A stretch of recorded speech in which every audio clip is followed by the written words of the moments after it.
పేరు షేక్ అమీనా. మాది వెంగళాయపాలెం గ్రామము. అయితే కోనేరు దగ్గర మాది 66 సెంట్లు రిజిస్ట్రేషన్ భూమి ఉంది. దాని పక్కన 15 సెంట్లు ఉంది.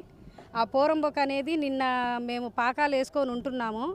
ఈ వైసీపీ అతను ఇంటూరి అంజిరెడ్డి అనే అతను మాలిక్ అతన్ని ఉసిగొల్పి మా మీదికి పంపి దౌర్జన్యం చేస్తున్నాడు. మా సైటు మాకు ఇప్పించవలసిందిగా మేము కోరుతున్నాము. మేము ఎక్కువేం ఆశించట్లా. మున్సిపాలిటీ వాళ్ళు ఒక పక్కన బౌండరీ ఉంటే అది మాది కాదు మీది కాదు అన్నట్టుగా వాళ్ళు ఏం చేశారు, ఇందులో లెటర్ వచ్చిందని చెప్పేసి వాళ్ళు ఏం చేశారంటే పాకాలన్నీ కూల్చేశారు. రాత్రికి రాత్రే లెటర్ వచ్చిందంట వాళ్ళ దగ్గరికి.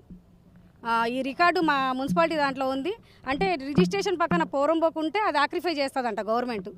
అందులో ఒక మున్సిపాలిటీ ఆఫీసర్ చెప్పాడు. నేను వెళ్ళి మాట్లాడితే సైట్లో కూల్చేసేటప్పుడు అడిగాను వాళ్ళని, సార్ ఎందుకు కూలుస్తున్నారు, ఏంటి సార్ ఇది మేము మా పూర్వీకుల ఆస్తి అని నేను గట్టిగా అడిగితే ఆయన ఏమన్నాడంటే రిజిస్ట్రేషన్ భూమి పక్కన అది ఉంటే పోరంబోకు ఉంటే అది కబ్జా చేసుకుంటాం మేము అని చెప్పి అన్నాడు. ఊళ్ళో చాలా పోరంబోకు ఇల్లు కట్టారు, అన్ని కూల్చేయండి, అప్పుడు నాది కూడా తీసేసుకోండి.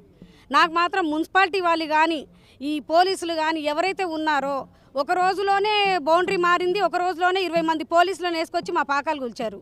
మాకు న్యాయం చేయాలి. ఆ 15 సెంట్లు మాకు ఇప్పించవలసిందిగా చంద్రబాబు గారిని, లోకేష్ గారిని, పవన్ కళ్యాణ్ గారిని కోరుతున్నాను.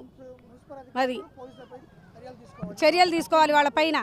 ఇప్పుడు గతం నుంచి ఉంది, అప్పుడు లేని ఇప్పుడు కొత్తగా ఎందుకు వచ్చారు వాళ్ళు? అంటే ఏం జరుగుతుంది, ఎవరు కుమ్మక్కయ్యి ఎవరు చేస్తున్నారు, ఎవరు లంచాలు తీసుకున్నారు, అదంతా తెలియాలి మాకు. వాళ్ళ రికార్డ్ వైజ్గా ఉంటే మేము ఇచ్చేస్తాం మా భూమి. వాళ్ళ మున్సిపాలిటీ కాంపౌండ్లో మేము వేస్తే ఇప్పుడు బౌండరీ ఉంది, బౌండరీ దాటి ఇప్పుడు ఎలాగొచ్చింది లోపలికి, అది మాకు చూపించి, మాకు లెటర్ చూపించి మాకు న్యాయం చేయవలసిందిగా మేము చంద్రబాబును విన్నయించుకుంటున్నాం అంతే.